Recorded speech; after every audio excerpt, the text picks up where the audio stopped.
সোমবার ২৮ জুলাই বিকেলে ময়মনসিংহে অনুষ্ঠিত হতে যাচ্ছে জুলাই পদযাত্রার অংশ হিসেবে এনসিপির গণজমায়েত।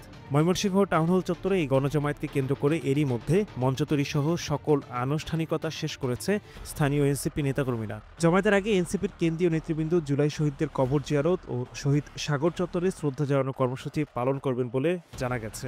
গণজমায়েতে প্রধান অতিথি হিসেবে বক্তব্য রাখবেন এনসিপির আহ্বায়ক নাহিদ ইসলাম সহ কেন্দ্রীয় নেতৃবৃন্দ। জমায়েত ঘিরে কঠোর নিরাপত্তা ব্যবস্থা গ্রহণ করেছে আইনশৃঙ্খলা বাহিনী। শহরের গুরুত্বপূর্ণ পয়েন্টে মোতায়েন করা হয়েছে অতিরিক্ত ফোর্স। নিরাপত্তা ও শৃঙ্খলার মধ্য দিয়ে শান্তিপূর্ণভাবে কর্মসূচি সম্পন্ন হবে বলে আশাবাদ স্থানীয় প্রশাসনের। বান্ডেল থাকলে প্রতি সেনমানিতে টাকা বাঁচবে। বিকাশ সেনমানি বান্ডেল কিনে জিতুন প্রতি লেনদেনে।